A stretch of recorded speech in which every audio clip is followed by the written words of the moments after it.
appreciate your time you spent tonight with us at the webinar. To our very interactive tonight will be discussions. So I am here and I am a management consultant and executive career coach. For the more than 20 years, I have been leading, sponsoring, and implementing complex change projects with United Nations organizations and multinationals and World Bank, European Union projects. And I work with individuals from all over the world. And as we said, last month we launched this new program. It's a learning platform for new virtual collaboration to assist expert leaders like you to work with clients, with co-workers in our hybrid virtual teams. And the building trust and collaboration is at the heart of the leadership and collaboration. And that is our webinar today. So Karina, I pass it to you to introduce the agenda. Thank you, Marta-Nat. What are you going to see today in, let's say, approximately 1 hour? We will try to define trust and openness because we think this is very important in the current virtual context. We will look at what strategies we can have and we can implement to support, to boost supportiveness and collaboration. And of course, we will look what practical skills we need to build in order to create a much deeper professional relationship. I guess we all need this, especially today. And of course, last but not least, we will have a Q&A session where we would welcome very much your questions and we will try to bring answers.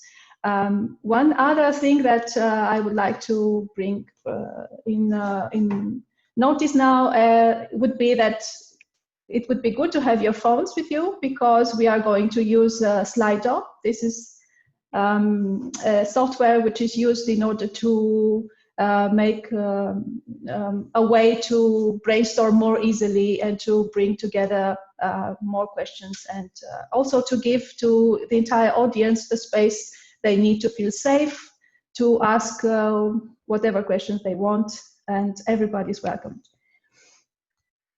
I guess that what we start now is that we are living in a very complex world, which has a complexity which is increasing.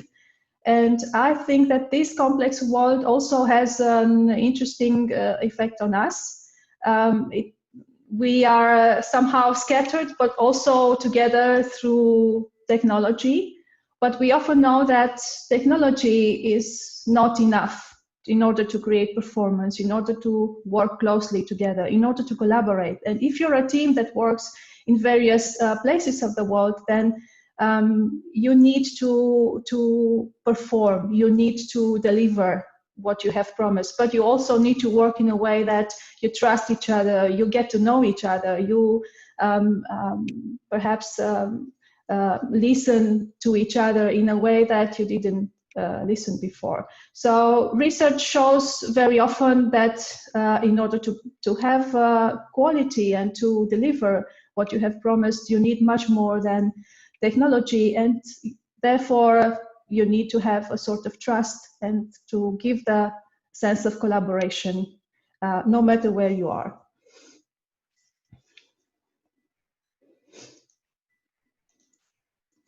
Marta-Nat, if you would like to take this slide.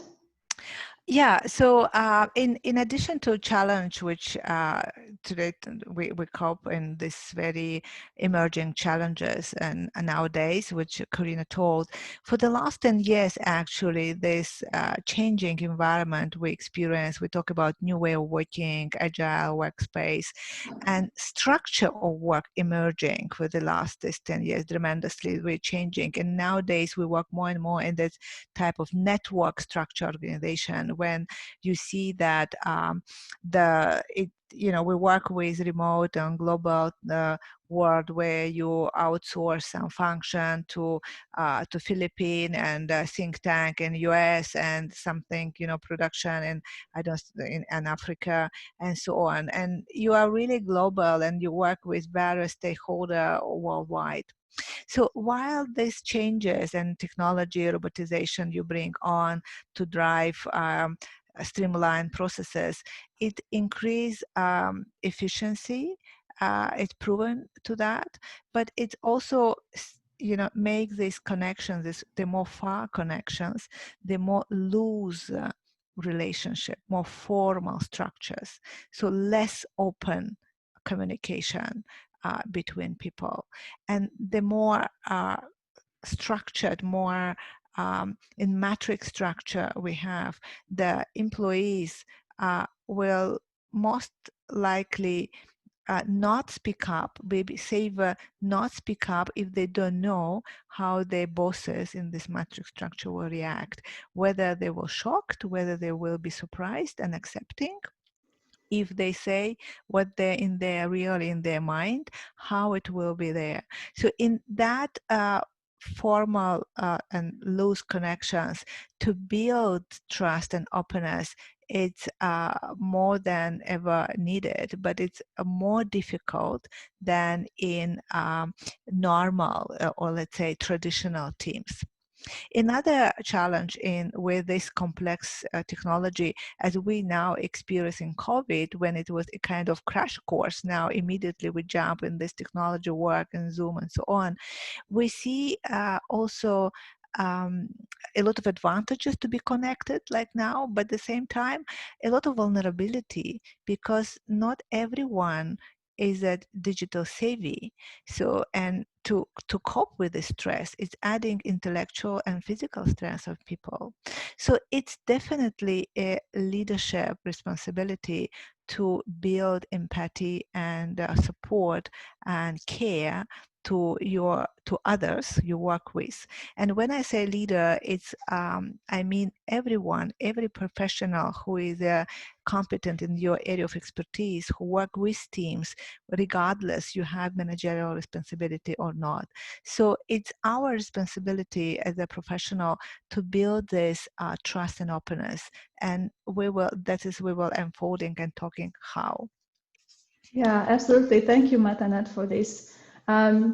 So, because you have mentioned this trust as being very important, especially when you work remotely, hybrid context, I would like to start with you, with the entire audience, the first exercise for today.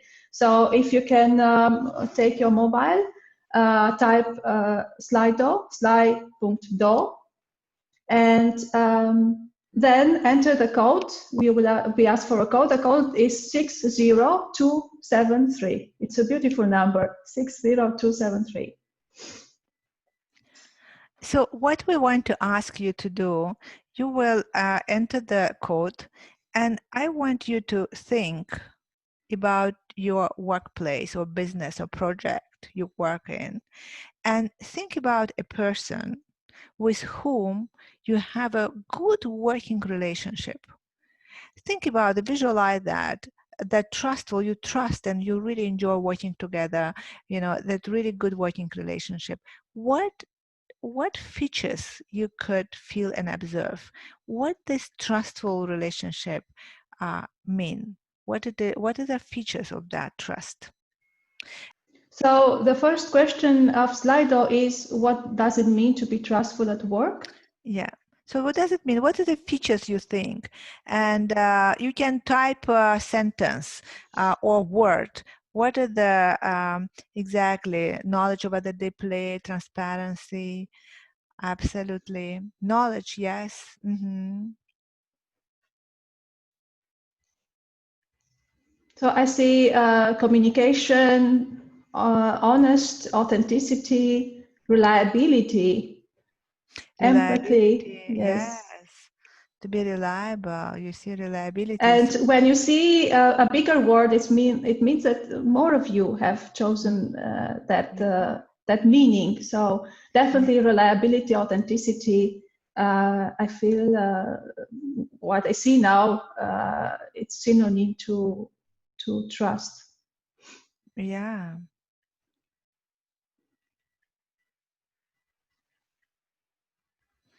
Mm-hmm. So Okay. great. So more H. work. Great. Collaborate. So we collaborate openly. Yeah. Yeah, it's intelligence. Yeah, intelligence. To share, you can share knowledge, exchange to intelligence. We get empathy, exactly. So you can open an empathy, transparent communication. So you open transparently. You can go deeply and open up if you are open and trust. Mm-hmm. Exactly. Age, yeah. Um, Respectiveness, yes, you respect other opinion, absolutely. So you're sure when you have certain degree safety, that you will be Mm-hmm. you will can openly talk, knowing each other, communicating. Great, exactly. So what we see actually that in all this word you say collaboration, communication, it's an interaction, it's a human interaction experience, like affair to talk, open communication, reliability, authenticity, you speak from out mind. So the point is that you sense here that feeling, you feel safety. You need to feel safe enough and have comfortable some comfort to speak out, to know that other person, you can rely on someone, on their commitment. You can openly speak your mind. You rely, and there is a predictability certain way that when you open up and speak authentically what is your mind, the other people will respect, as you hear there, respect your opinion. Yeah. So you need to be safe enough to speak up. You need to feel comfortable enough. So you need to develop a certain level of comfort with another person to talk openly. So actually, when we talk about trust, it is actually a level of comfort you have with another person. And we only can talk about level because every one of us have our own preferences, how much we want to be open, how much we can share. And this is building this relationship, good working relationship. It is as a dance. We are actually moving towards each other to make adaptive move towards each other to build this relationship, trustful relationship. And this doesn't come automatically. Yeah. It's a learning process. It's a learning process. It has stages. Yeah, thank you. It has stages, and it's and it takes time to it's tests from interaction to interaction. We learn it. And another aspect of this relationship of trust, when we talk about openness and trust, it is interactive. So it's a both side.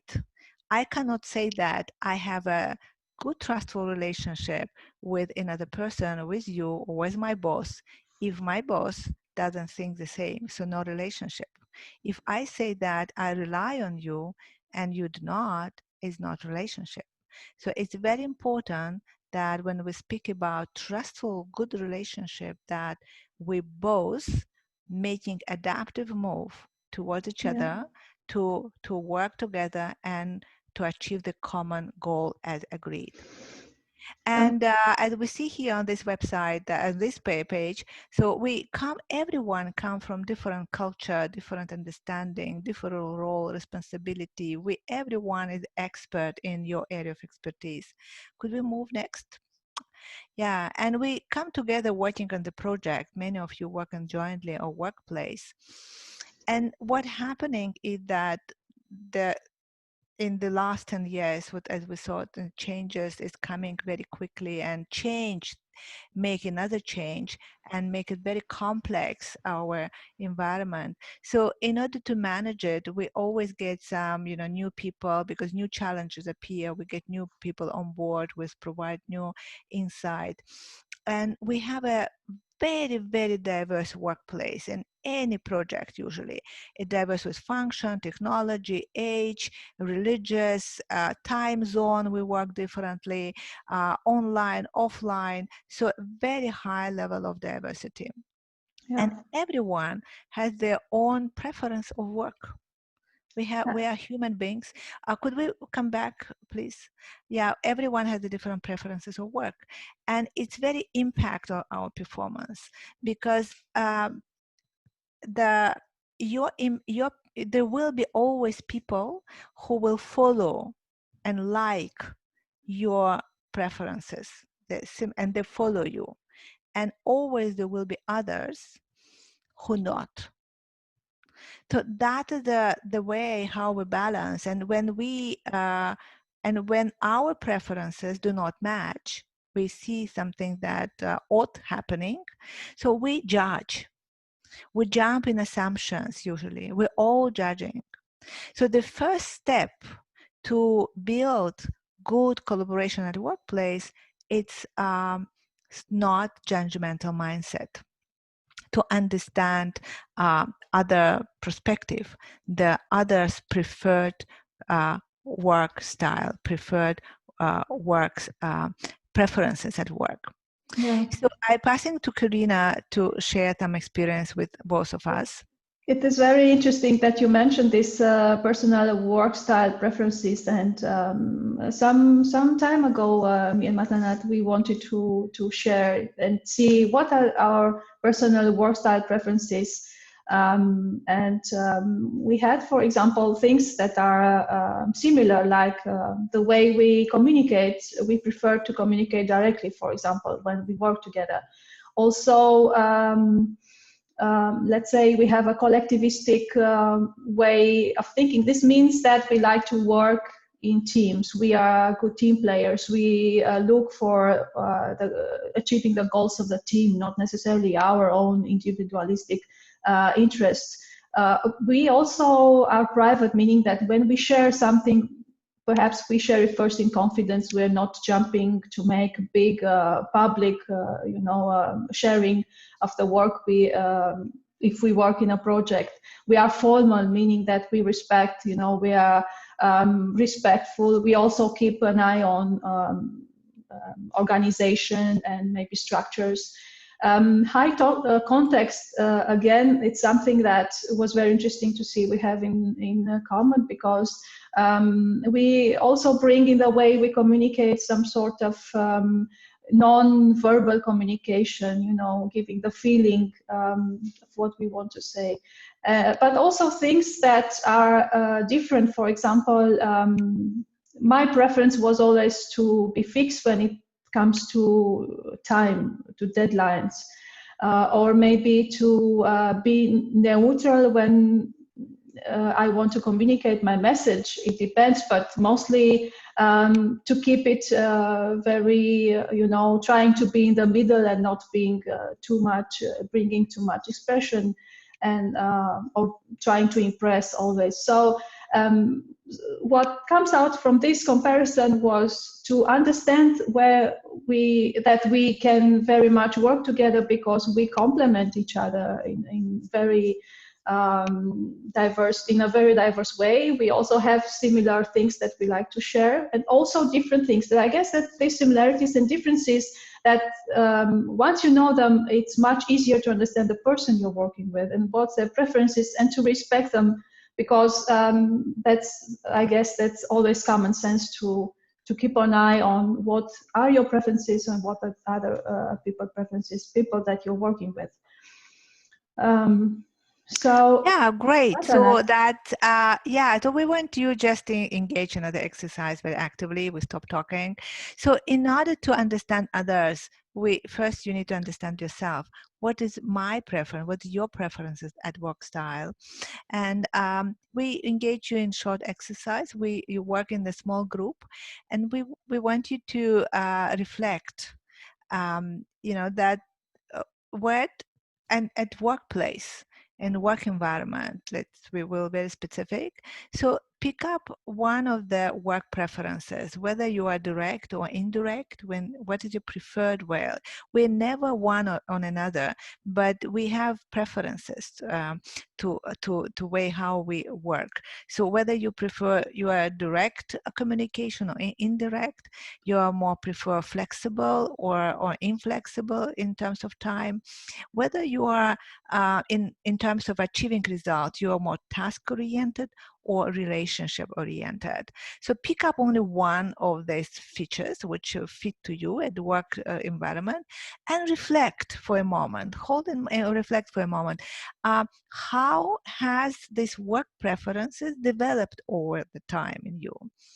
Through your culture, upbringing, work style, maybe, and function, how they have developed, and how had these preferences potentially influenced your behavior towards other people at Yeah, workplace. and for this exercise, we decided to create some breakout rooms where you can connect with others, and also share in those breakout rooms the things that you want to share related to this topic. Just to let you know, the breakout rooms will have 8 minutes, and you will see a notification when you're about to end this time. So I will open now the rooms, and you will be assigned to one room. Please go there and discuss. Could someone in participants unmute and share experience? Would you be willing? Yes, please. I'll share. I was trying to give some space for other people, but so we discussed all three aspects in our room, Yeah. but actually I think the richer conversation we had then was a bit about our reaction to the lockdown during the pandemic, and the experience in my group. We're both in European countries that experienced a lockdown, and I have a family around me, so have lots of people around me. The person I was with in my room is living alone, and so our experiences were very different, although we were linking it back to task relationship and that direct and indirect communication. Yeah. Good. Okay, thank you very much. Yeah, so because it's all this physical and other different preferences. Some people, sharing in city room living, and they share like breakfast, a family breakfast table, and as a working space, and it's a physical stress, and this understanding when we talk to you at the work, you have a role. You have a kind of suit, as a medical doctor, have a white coat. You signal that you're in the role. And one thing that we talk to you as a role, and you must do that in online work, etc.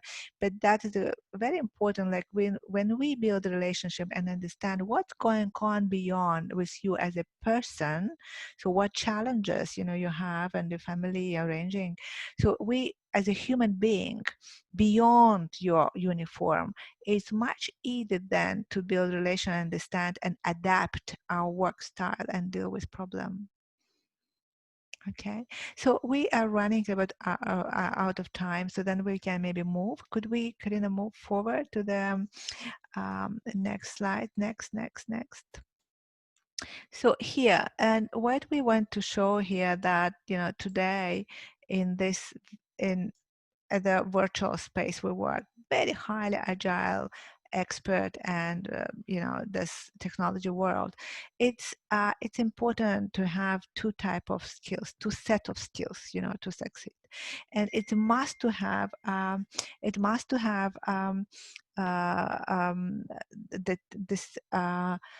the business acumen and digital savvy skills, and care and compassion. And if you click once again, so we have this beautiful dove with the two wings.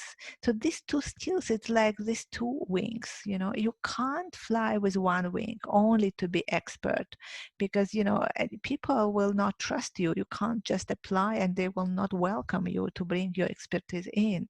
And if you're just nice person, it doesn't not enough, because you need to provide result. You need to have this content, very deep content knowledge. So it's both skills. The challenge is that research shows that you cannot simultaneously be both. And the good news is that you can learn. That's what we're actually bringing in all our programs, that you can learn how to balance it, what you say, how you say, when you act, so that you can balance when you show empathy and talk empathic and careful, caring, and when you talk business, and your content based. And that is, we could maybe next, Karina, show that example. I mentioned, competence and being caring. I wanted to share very briefly an example that I had once when a company tried to reach me, and they said, okay, we would like to do a sustainability survey for our organization because we fear, or we have a worry, employees are not engaged in the work. So we would like to see how we can create the right strategy in this regard. And the things that I hear when I try to also listen in a more analytical way, in a more empathic way, and also to care, I asked what is actually the problem, because we can do whatever survey we can, sustainability surveys, there are many, but what is actually the problem behind this? Why are you worried? What's the worry about, and what does it mean, the disengagement of employees? Do you have perhaps rules of engagement you have checked against? So always trying to care and trying to be empathic to such notice, because it is always much more than just listening. That's the bottom line. Yeah. So could we move to the next slide? That maybe one key message. I thank you for a great example. So pointed that, and to build this relationship, we go beyond, we build more personal human relationship, and to bring this curiosity to say what is happening there, why, what matters to this person. Could press more? And focus on feeling. That is absolutely not only what people say, content, what, jumping like doing sustainability survey, but what people feel about that, how a person feel about what they talk about, so that you can get a grasping what matters to the people and build connections. The challenge is that why in this hybrid virtual reality, it's much more difficult to build trust, because feeling, this research shows that in audio video conversation Zoom we have when people, so we can grasp 50% of feeling and sense nonverbal, but in text-based communication, in email, we can grasp zero sensation and feeling. So, and trend is that in media, very evaluative mode for sharing information.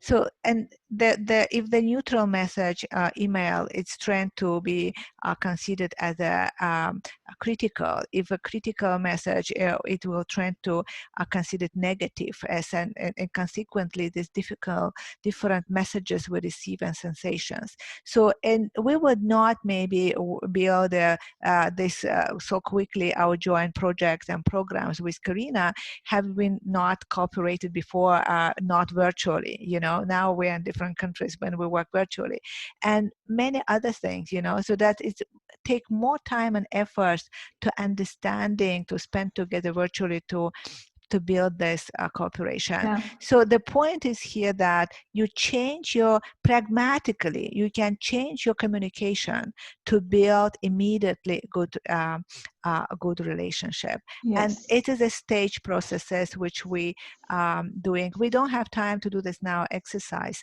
but you can look at that. We share with you how to share and how to make action and signal trust, and you can reflect and see what is the most preferred style, whether you when you demonstrate keeping commitment. You can also, many people doing a kind of happy hours online. The social interaction as a human being is very vital, particularly now we see it as a leader, as a we need to take responsibility on that. So usually we bump with someone on the corridor, but now where maybe you can arrange special meetings and talk. Mm-hmm. So that is what we wanted maybe to talk, and maybe we open more space for question and answers. Yeah, and definitely if somebody wants to comment on these questions that we have on the screen, it would be lovely that they can unmute and perhaps tell us what is their preferred signal, what do they, how do they signal when they want to send this message of I'm trustful in the online virtual, and you can also use chat to share, perhaps you're using other things that we just wrote here on the slide, and we would love to see your suggestions. Words, if I may? Yes, sure.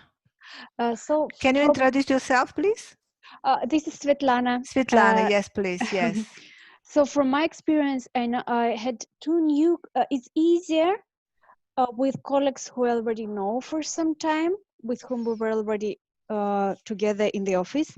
Mm-hmm. And then I have two new colleagues with whom I have to work now, and I never saw them personally. Mm-hmm. So I was always trying to write as much as friendly messages as I can and to do more online meetings. But in the end, before we had very strong restrictions in Italy, I met both of them outside for coffee with a distance and with masks and everything. But for me, it was still very important to have this physical meeting. Absolutely, absolutely, fully agree. Thank you. So you mentioned all the skills that we need to build. Definitely, can these skills be learned, Matanet? Can they be? Yeah. So that's a good news that we always ask. You know, whether it is inborn skills to be a great communicator, empathic, empath person, or you can learn. The answer is learn. You can learn it, and it doesn't come automatically, and it's a stages process. And pragmatically, a study also shows that you change your communication and behavior, and you could tremendously change your relationship with people.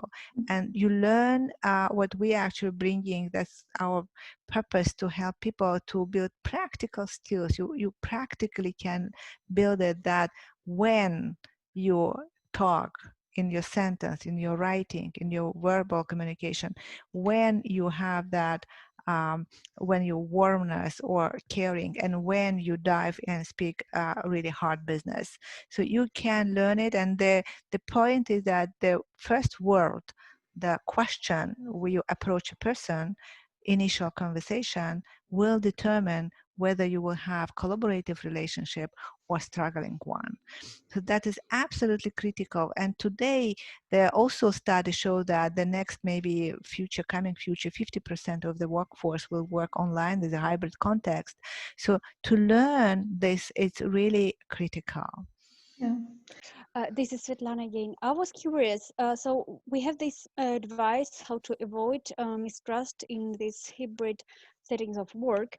But what if a mistrust situation is already there and you're still in these settings? How would you come out of this situation? Thank you. Great question. My point is not avoid. Everything that you avoid and don't like imprison you. So anything that, if you see that there is a mistrust and opening, it's because that you don't know. Because you don't know the person well, and you have a doubt, how should I say, well, how it will be interpreted, and whether it harm my relationship. So invite curiosity, and ask why. What I don't know which create that odd situation. Why? That is a key question, so that not avoiding, moving from avoiding culture to curiosity. So from risk avoidance to really to learning what is there. that is will tremendously shift and bring your relationship completely new level. We have another question, Matanat, Yes, on yes. Slido. What tips do you have for developing trust remotely? Yeah, so that's all what we have today said. Non-judgmental mindset, communication in person. So it doesn't mean that we need to be friends with all of them. Working good relationship is not friendly relationship, not must, but you really understanding relationship. And level of communication, level of this in person.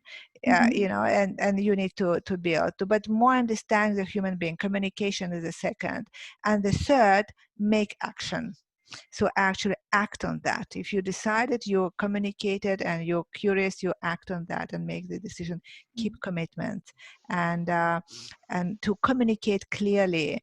And if there is an uncertainty, to not moving from avoidance to curiosity. Yeah. That is a strategy, and it make your virtual life much easier.